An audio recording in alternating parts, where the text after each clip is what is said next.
Saking marahnya Nabi Musa, ditarik jenggot Nabi Harun gitu. Dan kenapa kau biarkan umatku untuk kembali kepada kesyirikan, menyembah kemusyrikan, kata Nabi Musa. Kemudian setelah zaman Nabi Musa, predikat Yahudi ini dilengketkan kepada mereka. Karena apa? Halo semuanya guys, selamat datang di channel Tengku Arma. Di zaman Nabi, bahkan jauh sebelum Nabi lahir, itu di kota Madinah itu sudah ada orang Yahudi. Jadi memang penduduk asli kota Yasrib itu memang 50%-nya orang Yahudi. Nah, yang jadi pertanyaan adalah gimana ceritanya Yahudi ini dan Nasrani ini menyebar ke seluruh Jazirah Arab. Nah, penasaran kan lo? Yuk, langsung aja kita ke ceritanya. So, hayya nabda'ul qissah.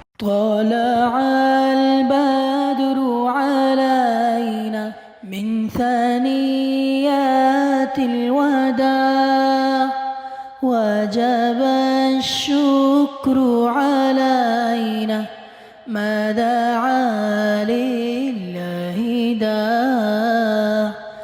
Sebelum gue bahas ceritanya, gue pengen perkenalkan sedikit lah apa itu sebenarnya Yahudi ya. Karena ngapain sih bahas-bahas Yahudi? Ya berkaitan erat dengan sirah Nabi gitu. Mereka tahu Nabi Muhammad itu akan datang, orang Yahudi ini tahu. Makanya gue bahas apa itu orang Yahudi. Kalau secara bahasa, Yahudi itu berasal dari kata huda juga, yang artinya kembali atau taubat. Seperti doanya Nabi Musa dan para pengikutnya, kaum Bani Israel. Mereka ngomong, hudna ilai, inna hudna ilai. Sesungguhnya kami berkembali atau kami tobat kepadamu ya Allah, ya Rob. Kenapa kalimat ini terucap? Jadi kisahnya, dulu Nabi Musa pernah pergi ke Gunung Tursina. Ini kisah masyhur, insya Allah ada di dalam Al-Quran. Jadi Bani Israel ini dititipkanlah oleh Nabi Musa ke saudaranya Nabi Harun saat itu. Karena Nabi Musa pengen ketemu Allah ke Gunung Tursina selama 40 hari. Dan selama ditinggal oleh Nabi Musa, Bani Israel ini disesatkan oleh seseorang yang bernama Samiri. Jadi Bani Israel ini awalnya menyembah Allah, tapi selama nggak ada Nabi Musa kayak misleading gitu, kehilangan pimpinan, mereka nggak tahu harus ngapain gitu kan. Dan Samiri melihat peluang, dia bikin ada patung sapi, dan Bani Israel saat itu terkecoh lah. Mereka nganggap sapi ini memang seperti Tuhan dan disembah oleh Bani Israel sapi ini gitu kan. Sampai akhirnya tatkala itu Nabi Harun ini nggak setegas Nabi Musa ya. Jadi Nabi Harun agak bingung. Ini kalau seandainya Nabi Harun melakukan satu tindakan, Nabi Harun takut ini akan menjadikan perang saudara gitu. Jadi ditunggulah sama Nabi Harun, dibiarkan sampai Nabi Musa kembali. Dan sekembalinya Nabi Musa marah ngelihat Bani Israel udah melakukan kesyirikan. Saking marahnya Nabi Musa, ditarik jenggot Nabi Harun gitu. Dan kenapa kau biarkan umatku untuk kembali kepada kesyirikan, menyembah kemusyrikan, kata Nabi Musa. Akhirnya dijelaskan dan Nabi Musa pun mengerti, kemudian menghukum ini manusia, si Samiri ini, diasingkanlah Samiri ini. Kemudian akhirnya Bani Israel yang tadinya menyembah berhala, akhirnya bertaubatlah mereka dan minta ampun kepada Allah Subhanahu wa Ta'ala. Kemudian setelah zaman Nabi Musa, predikat Yahudi ini dilengketkan kepada mereka. Karena apa? Karena mereka tidak meyakini Nabi yang datang setelah Nabi Musa. Padahal setelah itu ada Nabi Isa gitu. Jadi inilah awal mula kenapa disebut Yahudi. Mereka sebenarnya dahulu menyembah Allah Subhanahu wa Ta'ala. Nah, gimana ceritanya agama Yahudi ini bisa tersebar ke seluruh Jazirah Arab? Kita mulai dari Yaman. Menyebarnya agama Yahudi ini dimulai dari keturunan salah satu raja yang terkenal di Yaman saat itu adalah namanya Robi'ah bin Nasr. Raja ini terkenal banget, dia punya kekayaan, kerajaan yang besar, tapi zolim. Nah, seperti yang gue ceritain sebelumnya juga, tau lah kalau raja-raja zolim ini hatinya nggak tenang, pikirannya nggak tenang, sampai rata-rata mereka itu mimpi kalau kerajaannya hancur. Dan biasa raja-raja zolim nggak nyembah Allah ini nggak tahu, nggak punya pegangan gitu, arah hidupnya nggak jelas. Jadi dia nanya sama dukun, nanya sama penyamun semuanya, ini apa arti mimpi saya ini? Kerajaan saya kebakar gitu. Jadi apa arti mimpinya ini? Dijawab sama para penyihir, dukun-dukun itu, ya memang kerajaan lu sebentar lagi akan hancur. Kemudian dia ambil tindakan, dia pindahkan sebagian keturunannya, sebagian istrinya. Kalau raja dulu kan istrinya banyak ya. Nah, sebagian istrinya dia pindahkanlah ke daerah Irak. Nah, nanti di daerah Irak pun anaknya ini punya kerajaan juga. Cuman gue nggak akan cerita itu gitu. Nah, ada salah satu anaknya yang jadi raja itu terkenal banget. Terkenal banget, bahkan dia punya satu kaum yang tertulis dalam Quran namanya Tubba. Siapa nama raja ini? Namanya adalah Taban As'ad. Oi bos, Taban As'ad ini punya semua kenikmatan duniawi ada sama dia. Ini orang ganteng, ini orang gagah, kaya, pintar semuanya. Makanya saking dia punya semua kenikmatan duniawi, jadi kalau orang Arab kayak gitulah, orang udah keren banget, kaya, semuanya udah dipunya, dia bisa bikin kabilah sendiri. Makanya terkenal, bahkan disebutkan kaum Tubba gitu. Terkenal lah, saking besarnya dia gitu kan. Nah, si Taban As'ad ini orangnya bisnismen juga, dia pinter gitu. Sering jalan-jalan ke satu tempat, dia mampir kemana, dia lihat, oh ini apa potensi di daerah ini. Oh kalau ada peluang bisnis, garap kata dia. Sampailah dia di satu kota, yang nanti kota ini namanya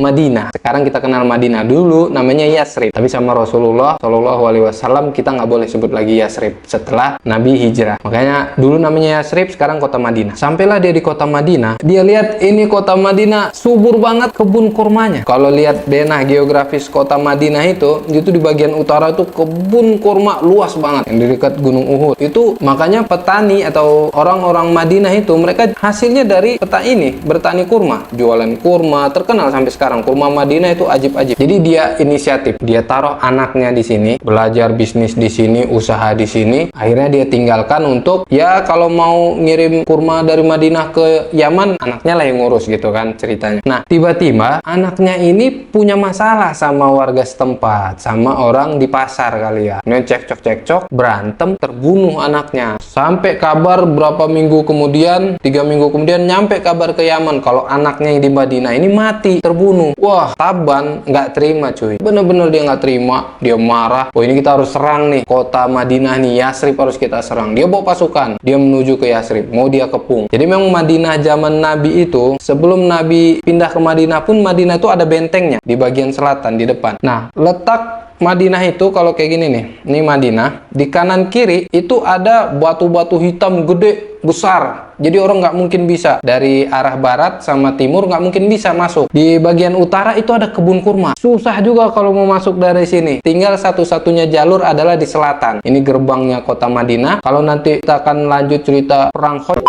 Nabi menggali parit agar orang kafir dulu nggak bisa nyerang kota Madinah. Ini kisahnya kayak gitu juga. Nah, zaman ini waktu itu nggak gali parit, memang pertahanannya kuat. Dikepunglah sama As'ad kota Madinah ini. Dikepung selama 40 hari, dia nggak bisa masuk gitu kan ke kota Madinah. Dan ada satu perilaku orang warga Madinah yang As'ad ini kaget banget gitu. Ini mereka pagi perang, tapi udah malam ini kan gencatan senjata. Orang Madinah ini ngasih makan ke As'ad, ke pasukannya gitu kan, yang sakit diobatin, besok pagi perang lagi gitu. Beda kalau zaman sekarang ada orang, wah udahlah nggak mikirin ada perang lagi. Kalau orang Madinah zaman dulu kayak gitu, kaget deh, ini perilaku yang nggak pernah dia temui selama dia perang gitu, kata Tuban. Nah kemudian setelah beberapa hari ngepung nggak berhasil, keluarlah rahib atau pendeta Yahudi dari kota Madinah ini. Mereka keluar coba negosiasi ke Tuban, tanya, wahai raja, ngapain kamu mau kepung ini kota nggak bisa kamu kalahin.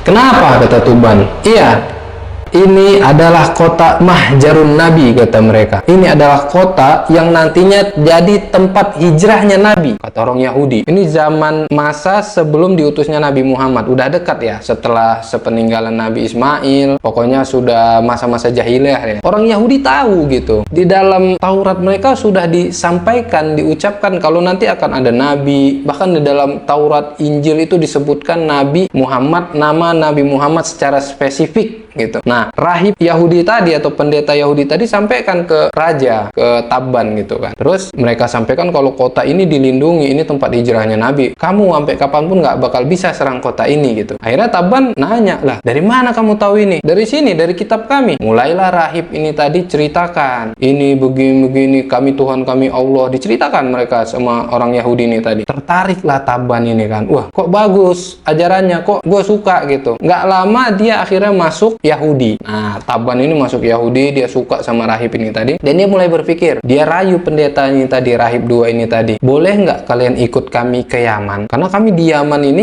nggak ngerti agama, nggak ngerti sembah, kami sembarang sembah aja. Mereka nyembah berhala sama nyembah api di Yaman ini, di kerajaannya si Taban As'ad ini. Kami sembah api, kami sembah berhala. Mau nggak ikut kami ke Yaman? Ajarkan kaum-kaum kami. Boleh, kata rahibnya. Ayo kita ke Yaman. Ikutlah mereka ke Yaman. Nah, di perjalanan, kalau ya kayak gue sebutin map sebelumnya ya, di perjalanan kalau mereka dari Madinah itu kan turun ke bawah, mereka akan lewatin Makkah nih. Kalau mau ke Yaman, dia turun ke bawah lagi baru sampai ke Yaman. Di atas ini Syam gitu ya. Nah, sepanjang perjalanan di pinggiran kota Mekah, mereka ketemu dengan satu suku. Yang suku ini memang nggak suka sama orang Mekah dan nggak suka juga sama orang Yaman. Dia tahu ini raja dari Yaman gitu kan. Nah, mereka coba adu domba. Mereka bilang gini, nama sukunya suku Huzail. Ngomonglah si suku Huzail ini tadi, ngomong ke Taban As'ad, "Raja, mau nggak kamu ngambil harta tapi tanpa perlawanan?" Ya raja ditawarin kayak gitu kan, Taban tawarin kayak gitu, maulah. Di mana? Nah, dibilang sama suku Huzail, di dalam sini, di dalam kota ini ada satu rumah yang sangat diagung-agungkan dan di dalamnya banyak banget harta. Karena memang orang Arab dulu, orang Mekah dulu suka naruhin emas mereka di Ka'bah, patung-patung mereka di Ka'bah. Dia taruh aja sama mereka karena memang saking cintanya sama Ka'bah gitu kan. Bilang kamu bisa ambil itu tanpa perlawanan. Nah, raja coba cross check. Dia minta pasukannya, coba intelijennya masuk ke dalam,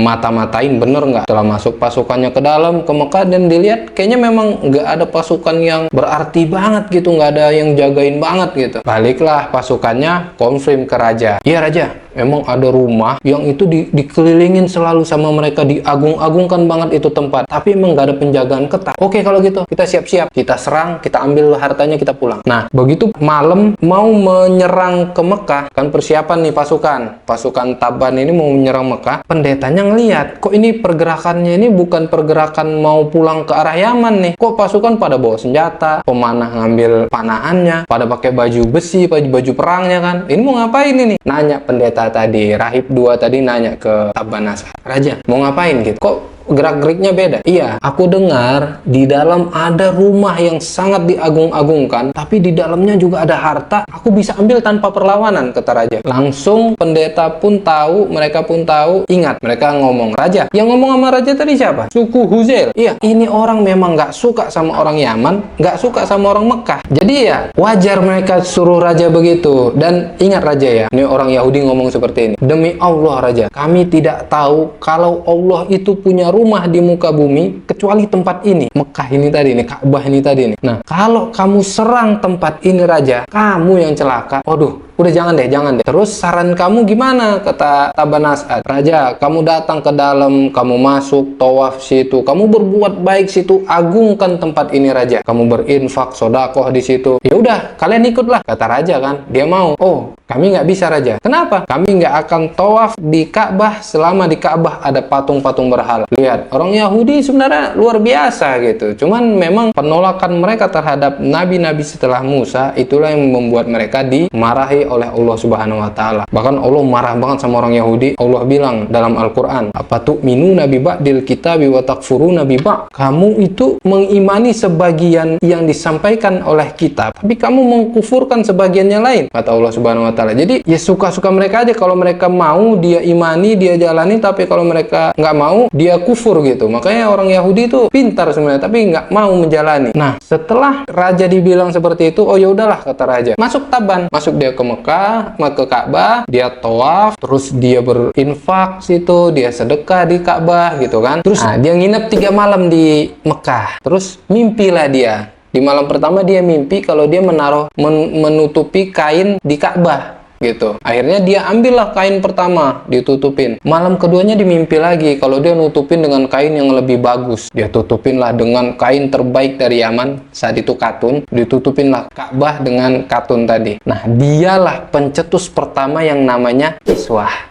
Yang kita tahu sekarang kiswah Ka'bah itu. Nah, manusia ini, raja ini, Tabban Asad inilah yang pertama kali mencetuskan untuk mengkaini Ka'bah. Luar biasa nih raja ya. Nah, pulanglah mereka ke Yaman. Setelah keluar dari Mekah, mereka pulang ke Yaman. Sampai di Yaman, raja ini ngomong ke pendeta-pendeta dia yang lama ini. Ngomong, ini saya sudah masuk Yahudi, ini rahibnya, mereka ajarkan saya agama yang saya suka, kalian ikutlah ajaran saya. Kata Tabban ke pendetanya. Tapi karena pendetanya yang tadi mereka udah lama gitu kan, dari dulu nyembah api, nyembah berhala, bahkan mereka itu punya satu tempat, itu isinya api besar banget, sampai ditempatin ada gerbangnya. Ini kalau pintu gerbang dibuka, ini api suka keluar gitu, jadi ngejilat orang yang di depan gerbang gitu. Bahkan sama warga Yaman saat itu, kalau ada orang yang bermaksiat, itu dihukumnya ditaruh di depan gerbang api ini tadi, dibuka pintunya, itu orang bermaksiat dibakar sama api, dijilat sama api gitu kan. Nah, saat pendetanya yang pertama tadi nggak mau ikut agama Yahudi, keluarlah satu ide dari orang, saran gitu. Gini aja raja, biar kita tahu mana yang lebih benar